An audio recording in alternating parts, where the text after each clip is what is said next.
අද මගේ මේ සෙෂන් එක තුලින් කරන්න බලාපොරොත්තු වෙන්නේ හැඳුනුම්පත් අංකයෙන් උපන් දිනය සොයන මුල් පාඩමේ දෙවැනි කොටස හැටියට තමයි මම අද මේ කොටස ඔබට ඉදිරිපත් කරන්නේ.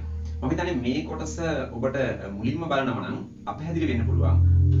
එහෙමයි ඉන්නවා නම් අර මගේ මුල් පළවෙනි සෙෂන් එක බලලා දෙවෙනි සෙෂන් එක බැලුවොත් මම හිතන්නේ ඉතාම පැහැදිලි ඔබට හැඳුනුම්පත් අංකයෙන් කෙනෙක්ගේ උපන් දිනය සොයන ආකාරය ඉතා පැහැදිලිව දැනගන්න. ඉතින් මම එතන ඉඳලා ඉතිරි කොටස විදිහට ගොඩක් අය කමෙන්ට්ස් දාලා තිබුණා දිනය සොයා ගන්න ආකාරය පොඩ්ඩක් කියන්න කියලා. ඉතින් ඒක නිසා මම අද මේ පාඩමින් ඔබට කියලා දෙන්න බලාපොරොත්තු වෙන්නේ දිනය හරියටම ගන්න සරල ක්‍රමයක් පිළිබඳව. හරි. දැන් ඔබට පේනවා මම මාස 12 මේ විදිහට දාලා තියෙනවා. ඊළඟට මේ මාස 12 ඉවර වෙන දින ගණන් තමයි මේ තියෙන්නේ. මම හිතන ඒක ඔබට පැහැදිලි ඇති. සෑම මාසයක් ඉවර වෙන දිනේ. හැබැයි මෙතන සම්මතයක් තියෙනවා පෙබරවාරි මාසය 29 කියලා මෙතන දාන්න ඕන. දැන් ඔබට ගැටලුවක් වෙන්න පුළුවන්.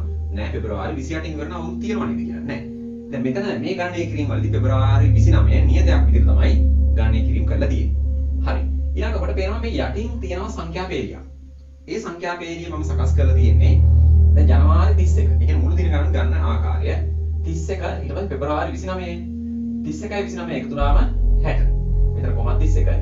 ඊළඟට ඒ ජනවාරි පෙබරවාරි දෙක එකතුව 60යි 60ට මාර්තු මාසයක එකතු වුණාම 91යි. ඊළඟට මාර්තු දක්වා දින එකතු 91යි 91ට අප්‍රේල් 30 එකතු වුණාම මුළු දින ගාන 121යි.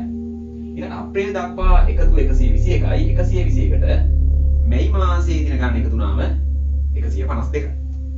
මැයි මාසයේ දක්වා එකතු 152යි ඒකට ජුනි මාසයේ ඉවර වෙන 30 එකතු වුණාම 132. ඔය ආකාරයෙන් මම දිගටම කරගෙන ගිහිල්ලා අවසානයේ 366 ඇවිල්ලා තියෙනවා.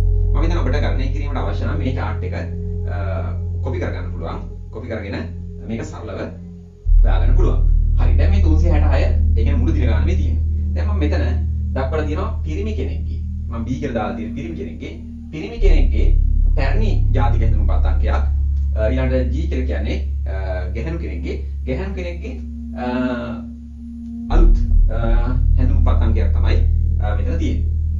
ඊළඟට බලමු අපි මෙන්න මේ ඉලක්කම් තුනේ සංඛ්‍යාව මෙතන මේ හැඳුනුම්පත් අංකේ තියෙන මෙතන ඉලක්කම් තුනේ සංඛ්‍යාව 235. දැන් 235 පිහිටන්නේ දැන් අපිට පේනවා මෙන්න මෙතන 213යි 244යි අතර.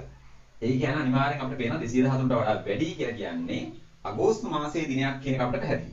දැන් අපි අගෝස්තු මාසයේ දිනය ගන්න නම් අනිවාර්යයෙන්ම අඩු කරන්න ඕනේ 235න් ඊට පසු ඒ කියන්නේ